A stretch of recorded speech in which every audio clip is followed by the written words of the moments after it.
धामण गावात रेती माफियांना सत्ताधारी कवच।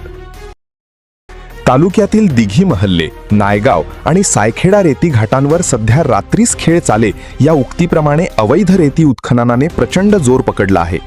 या घाटांचा अधिकृत लिलाव झालेला नसतानाही वर्धा जिल्ह्यातील घाटधारकांनी चक्क अमरावती जिल्ह्याच्या हद्दीत घुसखोरी करून बोटी आणि पंपाच्या सहाय्याने हजारो ब्रास रेतीची चोरी चालविली आहे। अवैध उत्खनन रोखण्यासाठी तहसीलदार यांनी विशेष महसूल पथकाची नियुक्ती केली आहे। मात्र रात्रीच्या वेळी जेव्हा रेतीची उघड लूट सुरू असते तेव्हा हे पथक नेमके कुठे असते असा संतप्त सवाल ग्रामस्थ विचारत आहेत। ग्रामस्थांच्या तक्रारीनंतर मंडळ अधिकारी गायकवाड मॅडम आणि तलाठी श्री काळे यांनी घटनास्थळी पाहणी केली।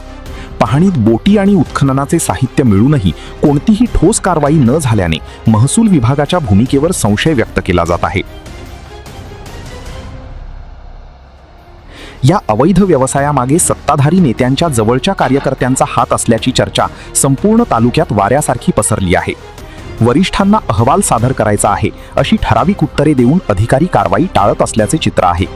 यामुळेच महसूल प्रशासन कारवाई करण्यास धजावत नसल्याचा आरोप आता उघडपणे होत आहे।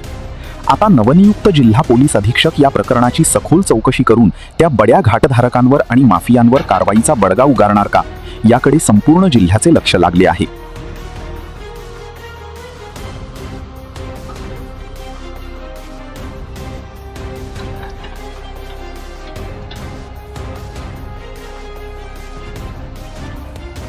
महत्त्वाच्या आणि ताज्या बातम्या पाहण्यासाठी आमच्या चॅनलला सबस्क्राईब करा व बेल आयकॉन प्रेस करा।